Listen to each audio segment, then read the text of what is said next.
as if, as though 둘 다 의미가 똑같은 겁니다. 그런데 말입니다. 정말 똑같은 걸까요? 여러분 안녕하십니까? 같은 쌤입니다. 오늘은 학교에서 100점 받는 가정법 제5강 as if, as though 가정법입니다. 실제로 이 표현을 실생활에서 쓰는 원어민들을 잘 살펴보면요.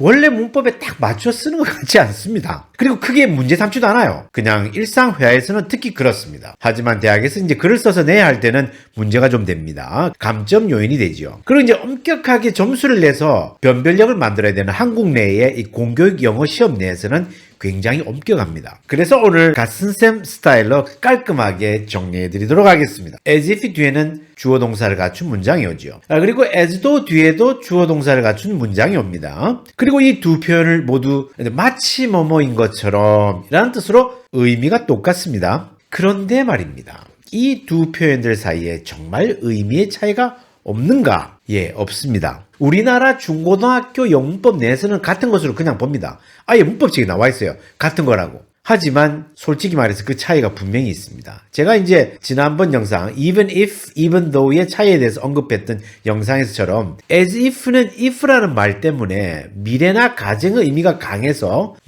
만일에라도 꼭 발생할 것 같은 상황에서 마치 뭐뭐처럼이라는 뜻이고요. as though는 이 though라는 말 때문에 사실이 아님에도 불구하고 마치 뭐뭐인 것처럼이라는 뜻입니다. 그런데 이걸 이제 똑같은 걸로 가르치고 있을 뿐만 아니라 원어민들도 이걸 너무나도 섞어 쓰는 사람이 압도적으로 많다 보니까 원래의 근원적인 쓰임새는 큰 의미가 없어요. 그래서 이 강의에서도 이걸 분리하지 않고 같은 것으로 보고 설명을 드리겠습니다. as if, as though라는 말은요. 사실 필연적으로 이 말 앞, 뒤로 문장이 양쪽으로 들어갑니다. 그래서 앞문장은 주인되는 주절이 되고요. 뒷문장은 as if, as though의 노예처럼 종속되는 종속절이 됩니다. 예를 들면 다음과 같이 쓸 수 있습니다. 예문을 들어보자면 He acts as if he is an American. He acts as if he is an American. 한국말로 번역하면 그는 마치 미국인인 것처럼 행동한다라는 뜻이죠. 이 문장은 가정법이 아닙니다. 뭐라고 해? 예. 제가 설명을 드리겠습니다. 이 문장은 가짜로 그렇게 정해보자 하는 가정법이 아니고요. 실제로 그 사람이 미국인인지 아닌지 정확히 알지 못하고 그냥 현재 보이는 모습으로 그냥 판단해서 있는 그대로 직접 설명하는 직설법입니다. 그러니까 그 사람이 미국인인지 아닌지 잘 모르겠는데 겉으로 보니 미국인인 것처럼 행동을 하는구나 뭐 이런 뜻입니다. 그러면 이 똑같은 문장에서 뒤에 이제 동사 하나만 딱 바꿔보겠습니다. 예를 들면 이런 거죠. He acts as if he were an American. He acts as if he were an American. 한국말로 번역하면 이 문장도 그는 마치 미국인인 것처럼 행동한다라는 뜻인데요. 이 문장은 가정법입니다. Why? 예, 이 문장은 실제로 그 사람이 미국인이 아니라는 것을 이미 알고 있는데 미국인인 것처럼 행동하는 것에 대해 약간 어이가 없어하는 그런 표현이죠.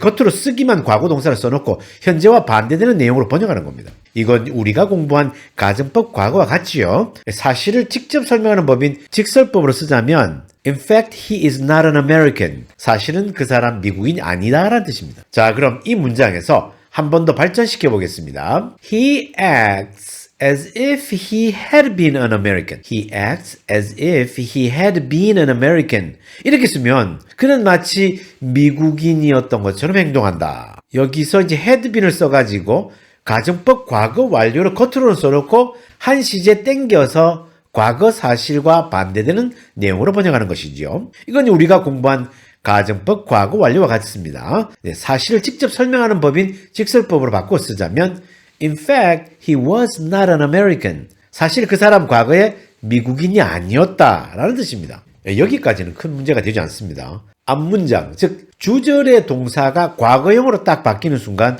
좀 조심해야 됩니다. 다음과 같이 말입니다. He acted as if he were an American. 이러면 이제 뒤에 were라는 과거동사를 쓰니까 가정법 과거이긴 한데 앞에 있는 과거동사 acted, ed가 붙었지 않습니까? 이것에 영향을 받아서 내용도 똑같이 과거 내용이 되어버리는 거죠. 그런데 여기에 이제 were라는 동사를 한국말로 번역할 때는 현재로 해야지 이게 딱 맞아 들어갑니다. 그래서 이게 복잡해지는 거죠. 이제 이걸 한국말로 번역하면 그는 마치 미국인인 것처럼 행동했다. 과거 어느 시점 그 당시에 그가 미국인이 아니라는 것을 내가 알고 있었는데 그때 그 순간에 그가 미국인인 것처럼 행동을 했다라는 그런 뜻입니다. 여기서 한 단계 더 나아가서 이 문장에다가 He acted as if he had been an American.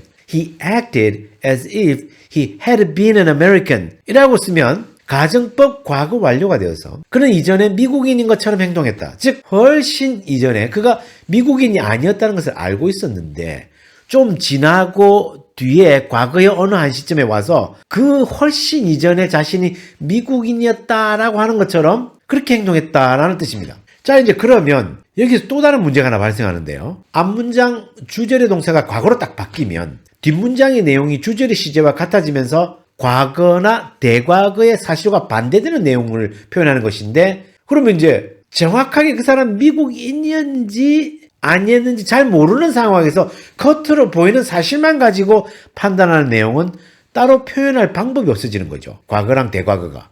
구조상 그렇게 돼버립니다. 이러면 이제 이걸 어떻게 해야 되나? 그건 어떻게 하냐면 그건 이제 대화가 이루어지는 상황이나 흐름에 따라 판단할 수밖에 없는 겁니다. 이제 이 강의를 잘 이해하시려면 앞에 가정법들과 병행해서 반복해서 들으시면 많이 도움이 되실 겁니다. 자, 이렇게 학교에서 100점 받는 가정법 제5강 as if와 as though에 대해서 공부해 보았습니다. 자, 그럼 여러분 건강한 모습으로 다음 시간까지 안녕히 계시기 바랍니다. 바이바이.